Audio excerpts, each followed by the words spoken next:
लोकसभेचा खासदार हा सर्वसामान्याची कामे करणारा, सर्वसामान्याच्या गाठीभेटी घेणारा किंवा अडीअडचणी सोडवणारा असावा। महाराज खासदार होते ते म्हणजे आजपर्यंत एकदा बी आले तरी महाराजच नाही।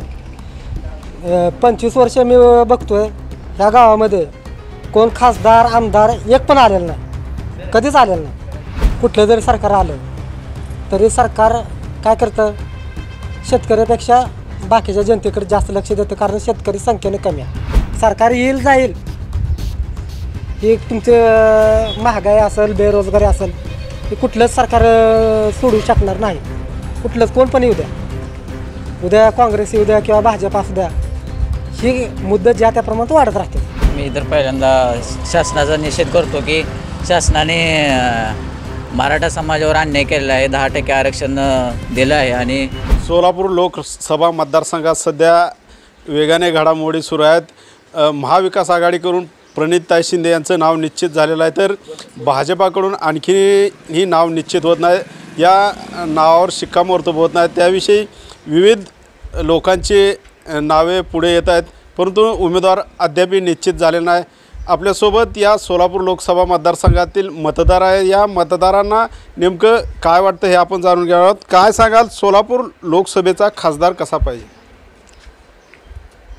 लोकसभेचा खासदार हा सर्वसामान्याची कामे करणारा, सर्वसामान्याच्या गाठीभेटी घेणारा किंवा अडीअडचणी सोडवणारा असावा। जे पूर्वीचे आत्ताचे जे विद्यमान खासदार होते त्यांचं नाव माहीत आहे का, आणि ते या मतदारसंघात किती वेळा आले? महाराज खासदार होते ते म्हणजे आजपर्यंत एकदा बी आले तरी महाराजच नाही। 25 वर्ष मी बघतोय ह्या गावामध्ये कोण खासदार आमदार एक पण आलेलं नाही, कधीच आलेलं नाही। आमदार पण आलं नाही, आलेलं नाही, कधीच नाही। मतदान कसं करतं? मतदान पक्ष बघून। 25 वर्षात आमदार आणि खासदार एकदा सुद्धा आला नाही, एकदा सुद्धा आलेलं नाही। या खासदारांची विकास कामं काय झाली ती? सध्या गावामध्ये 1-2-3 ठिकाणी रस्ते झालेत, बाकी काय नाही। इतर ज्या सोयीसुविधा आहेत त्या मिळाल्या त्या खासदार फंडातून? खासदार फंडातून जास्त नाही।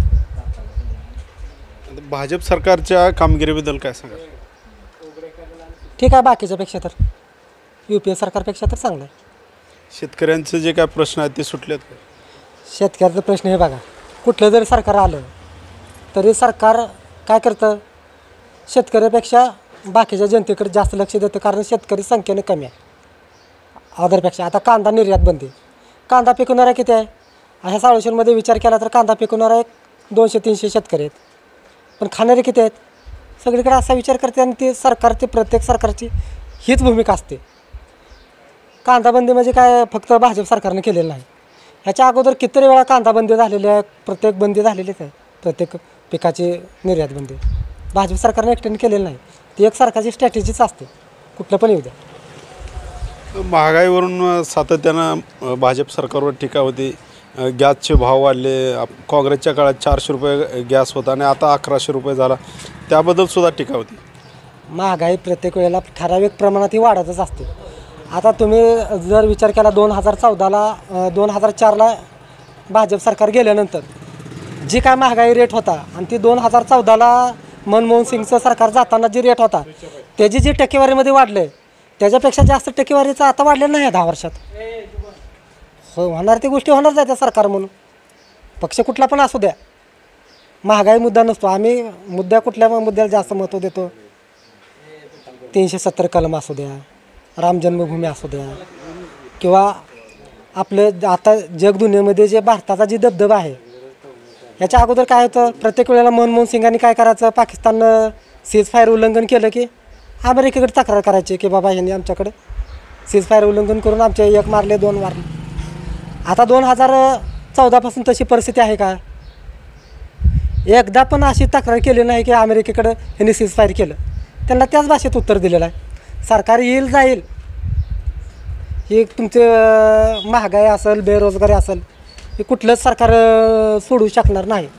कुठलंच कोण पण येऊ द्या, उद्या काँग्रेस येऊ द्या किंवा भाजप असू द्या, ही मुद्दत ज्या त्या प्रमाणात वाढत राहते। आता आपल्या राज्यात आरक्षणावरून मोठा आक्रोश सुरू होता। आणि फडणवीसवर सारखी टीका होत होती. आता या आरक्षणाच्या मुद्द्याकडे कसं बघता मग? आरक्षणाचा मुद्दा म्हणजे आता निवडणुकीवर त्याचा थोडाफार परिणाम होईल, पण कसं असतं आता ओबीसीमधनं आरक्षण म्हणलं की वाद वाढत जाणार आहे. त्यांना वेगळं आरक्षण जर दिलं तरी वाद 50% होईना कमी होणार आहे. काय सांगाल या की युवा म्हणून जी काय भाजप सरकारची कामगिरी आहे त्याकडे कसं बघतं? सध्या तर चांगलीच कामगिरी आहे त्यांची. जसं की भाजपमध्ये सुद्धा चांगले नेते आहेतच. नितीन गडकरी साहेबांसारखे चांगले आहेत की जे चांगले व्यवस्थित पद्धतीने कामं करतात. त्यांचं नियोजनबद्धता आहे ते विशेष करून त्याच्यासारखे नेते पाहिजेत सोलापूरसाठी सुद्धा आणि देशासाठी सुद्धा. एका अर्थाने सोलापूर लोकसभा मतदारसंघासाठी आता कोण खासदार पाहिजे? आता भाजपकडून तर नाव निश्चित झालं नाही, परंतु महाविकास आघाडीकडून प्रणिती शिंदे यांचं जवळपास नाव निश्चित झालेलं आहे. तर तुम्हाला भाजपकडून कोण पाहिजे? आता भाजपकडून आता बऱ्याच त्यांच्याविषयी विद्यमान नेते आहेत जे काम करतात त्यांच्या मतदारसंघामधून. निंबाळकर आहेत किंवा अजून दुसरे कोणते आहेत, मोहितेसिंग पाटील आहेत. अशा जे दिग्गज आहेत त्यांना सहसा त्यांनी हे करतील, सोलापूरचं नेतृत्व करायला मान्य करतील एका अर्थाने. पण त्यातल्या त्यात जर कोण सुशिक्षित चांगलं कोण असेल तर बरंच आहे एका अर्थाने. एक युवक म्हणून भाजप जे सरकार होतं 9 ते 10 वर्षे, युवकांचे प्रश्न सुटले असं वाटतं का? सध्या तरी अजून तरी असं वाटतं की बेरोजगारी एक प्रकारचं ते लागलेली कीडच आहे देशाला एका अर्थानं. त्याच्यावर बऱ्यापैकी व्यवस्थित काम करणं गरजेचं आहे. कारण नवीन नवीन सिस्टममध्ये आता AI यायला लागलं आहे, मशीन लर्निंग आहेत, जे नवीन नवीन सिस्टम आहेत. त्यामुळं बेरोजगारी सध्या तर अजून वाढेल. सरकारचा एक प्रयत्न असावा की त्यामध्ये बऱ्यापैकी पोरांना स्किल दिले पाहिजे असं म्हणणं आहे आमचं तरी. आता मुद्रा लोन तर युवकांसाठी देण्यात येत आहे. मग आपल्या गावात किती युवकांना मिळालं?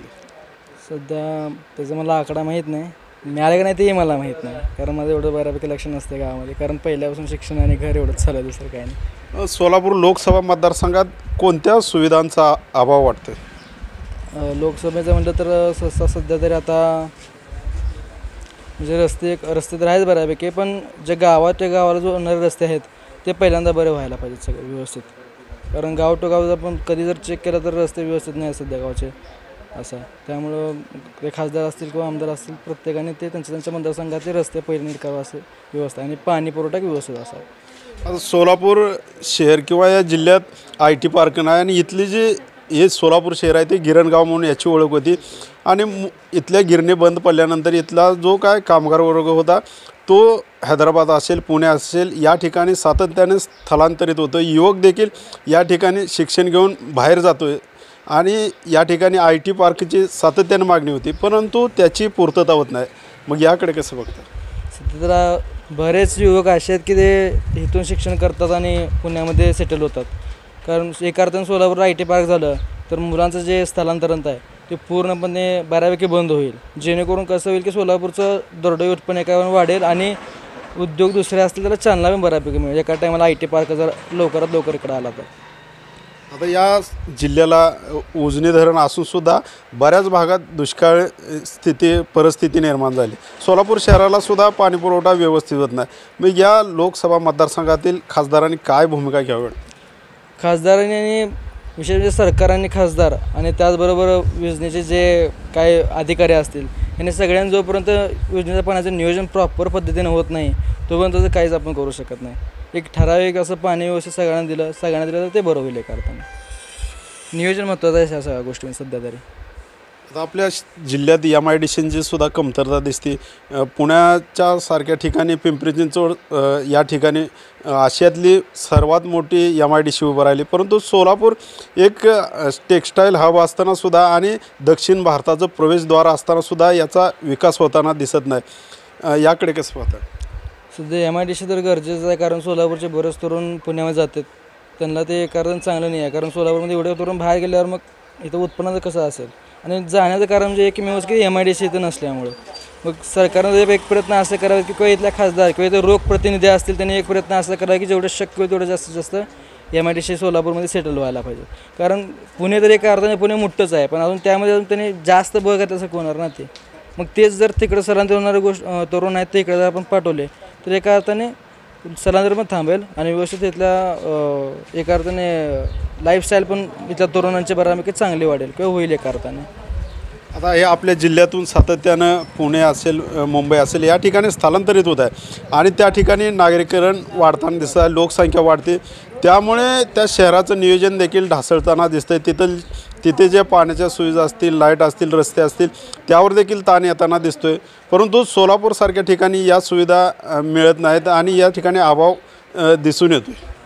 आता ते अभाव दिसून येणार, कारण जोपर्यंत लोकप्रतिनिधी एक प्रकारे व्यवस्थित त्यांनी काम करत नाहीत किंवा हे करणार नाहीत तोपर्यंत असा अभाव दिसणारच.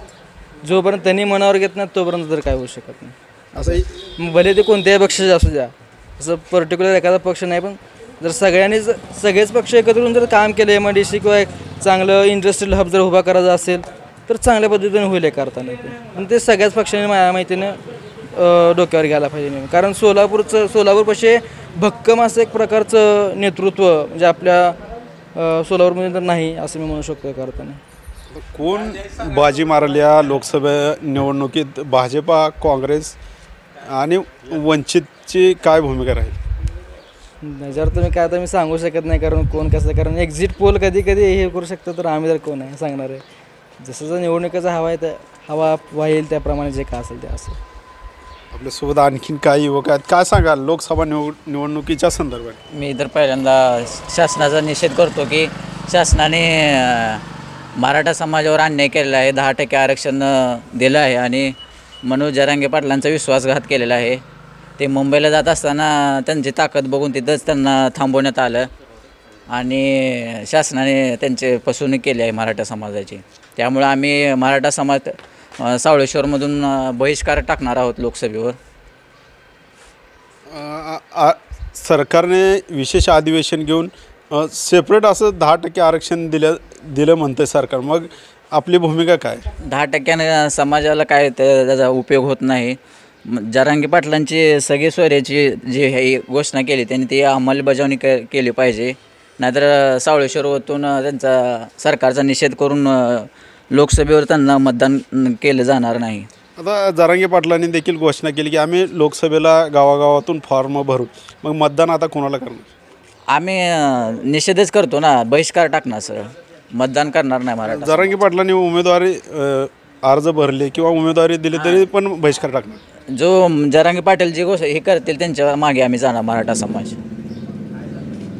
आणि सरकारचे आणि काय धोरण आहे, शेतकरी मारायला काय सगळ्याचे भाव वाढलेत, शेतीमालाचा भाव वाढला नाही, खत मागले, औषधं मागले, सगळं महागाई झाले. सरकार तर म्हणते मोदी आहे तो गॅरंटी आहे. मोदींची काय मोठमोठ्या घोषणा आहेत पण शेतकऱ्यांसाठी काय सुद्धा घोषणा नाहीत. आम्ही राशन फुकट देतो म्हणते. शेतकऱ्यांसाठी काय दिले तुम्ही सांगा ना. वर्षाला 12,000 रुपये देते, काय 12,000 काय होते सांगा शेतकऱ्यांना. सोलापूर लोकसभा जे खासदार होणार आहेत त्यांच्याकडून काय अपेक्षा आहेत? खासदार काय 5 वर्षात एकदा पण आले नाहीत. 2 खासदार होऊन गेले भाजपचे पण एकदा पण आले नाहीत. आता इलेक्शनच्या पुढे एक वेळेस येऊन येते, नंतर 5 वर्ष एकदा पण येत नाहीत. आपण जर पाहिलं तरी हा सोलापूर जिल्ह्यात सोलापूर लोकसभा मतदारसंघात येणारे हे सावळेश्वर गाव आहे आणि हे मोहोळ विधानसभा मतदारसंघात येतं. आणि आपल्यासोबत आणखीन काही जण बोलण्यासाठी आहेत. काय सांगाल सोलापूर लोकसभेच्या स्थितीबद्दल? सध्याची स्थिती पाहता अजून काही सांगता येणार नाही. सध्याची परिस्थिती सध्या आहे, परंतु आमच्या मोहोळ तालुक्याचं एक वैशिष्ट्य आहे, माननीय राजेंद्रजी पाटील साहेब, बाळराजे पाटील जे निर्णय घेतील ते आम्ही सर्वांना, आमच्या तालुक्यातील जनतेंना व आमच्या सावळेश्वरवासियांना तो मान्य असेल. जे काय खासदार आहेत त्यांच्याबद्दल काय सांगाल? आम्ही खासदारांकडे किंवा आमदाराकडे कधी पाहतच नाही. आम्ही फक्त बाळराजे पाटील यांच्याकडेच पाहतो. त्यांच्या माध्यमातून विकास कामं आमच्या गावात भरपूर होतात, त्यामुळे आम्हाला खासदार आणि आमदारांची काही गरज लागत नाही. आता त्यांनी अजित पवार गटात गेले तर आणि त्यांनी जर भाजपला मतदान करा म्हटलं तर करणार काय? हां, 100% आम्ही करणार, कारण आमचं सर्वस्व बाळराजे पाटील हेच असतील. मग भाजपचा खासदार या ठिकाणी निवडून येईल, पण आम्हाला आदेश आला तर, आदेश नाही आला तर आम्ही सांगू शकतो. आता अजितदादा पवार गटात राजन पाटील गेलेले आहेत, मग भाजपचाच प्रचार करणार की? नाही ना, अजून तसं काय आम्हाला वरून पक्ष आदेश आलेला नाही किंवा आमच्या राजन मालकांचा किंवा बाळराजे पाटलांचा अजून आम्हाला आदेश नाही. ज्यावेळी येईल त्यावेळी आम्ही सर्व सावळेश्वरवासी त्यांच्या पूर्ण ताकदीनिशी आम्ही काम करू. भाजपचं काम करणार. त्यांनी जो आदेश देईल त्याचा. आता युती तर झालेलीच आहे, अजित पवार तर गेलेलेच आहेत. नाही, हे चालूच आहे. एक 2 दिवसाला कोण कोणाबरोबर हे आम्ही सांगू शकणार नाही. परंतु आम्हाला जो बाळराजे पाटील आणि मालक जे निर्णय सांगतील ते आम्हाला मान्य असेल. म्हणजे भाजपला मतदान करणार. नाही, तसं काही सांगू शकणार नाही. आमच्या नेत्यांनी जे निर्णय घेईल तीच आम्ही सांगणार. आपण जर पाहिलं तर या सावळेश्वर गावामध्ये वेगवेगळ्या पक्षाचे राजकीय लोकसुद्धा राहतात आणि त्यांनी आपली भूमिका मांडलेली आहे. जे काय लोकसभेचे विद्यमान खासदार होते त्यांनी गावाकडे आले नाहीत किंवा यांच्याकडे लक्ष दिलं नसल्याचं देखील या मतदारांचं म्हणणं आहे. परंतु मराठा आरक्षणाच्या संदर्भाने सरकारने जी भूमिका घेतली होती त्या संदर्भाने सुद्धा या ठिकाणी नाराजी असल्याचं दिसते. परंतु येणाऱ्या लोकसभेच्या निवडणुकीनंतरच या मतदारसंघातून ज्या काय घडामोडी घडलेल्या आहेत त्याबाबत चित्र स्पष्ट होईल. Ashok Kamble, max Maharashtra news, Solapur.